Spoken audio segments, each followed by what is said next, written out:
Avec nous en plateau, Bruno Darroux. Bonjour Bruno. Bonjour Julien. Cela fait bientôt une semaine que la contestation a lieu, mais on l'a vu, ces dernières heures ont été très violentes. Oui, ces manifestations, elles deviennent de plus en plus violentes, elles prennent de l'ampleur. Hier, mardi, a donc été une journée chaotique à Port-au-Prince et dans plusieurs villes du pays. Donc, c'est une forme de désespoir social, en fait, qui déboule des quartiers populaires, qui ne voient pas leur situation quotidienne s'améliorer. Bien au contraire, dans l'un des pays qui est déjà l'un des plus pauvres de la planète, Julien, Haïti, c'est un petit État de 28 000 km² qui a déclaré son indépendance de la France en 1804 et qui est peuplé de 11 millions d'habitants. Et bien, sur l'ensemble de cette population, les organisations internationales estiment que 60% de la population vit avec moins de 2 dollars par jour. Alors, hier mardi, on est encore monté d'un cran. Depuis 6 jours maintenant, ces manifestants dénoncent leurs conditions de vie. Depuis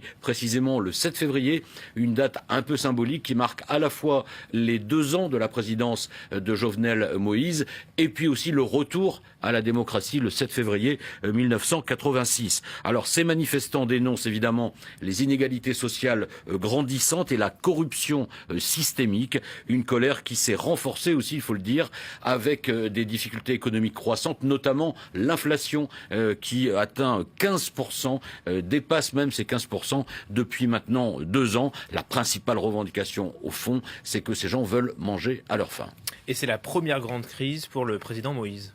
Oui, car justement, lors de sa campagne électorale, Jovenel Moïse avait promis qu'avec lui, ce serait différent. Il avait promis, je cite, de mettre à manger dans toutes les assiettes et de l'argent dans les poches. Eh bien, 2 ans plus tard, trop d'assiettes sont encore vides et l'argent, eh bien, l'argent, il semble être allé plutôt dans les poches de proches de Jovenel Moïse. C'est d'ailleurs, en fait, ce qui a mis le feu aux poudres pour ces manifestants.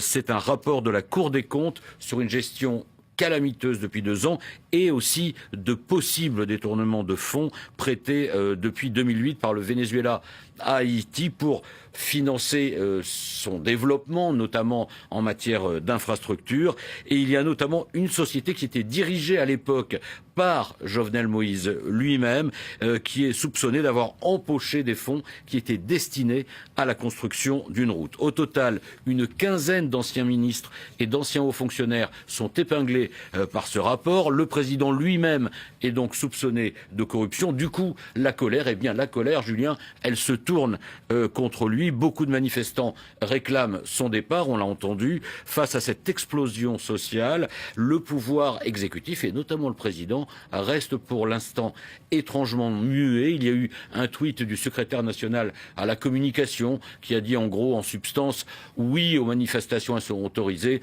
non au pillage, non aux violences. On connaît ça. Jovenel Moïse va sans doute devoir sortir rapidement de son silence, mais pour dire quoi, c'est toute la question. Il va devoir parler pour annoncer des choses concrètes, sinon la situation risque de s'envenimer encore. Oui, on rappelle le dernier bilan, 6 morts en Haïti donc. Merci beaucoup Bruno.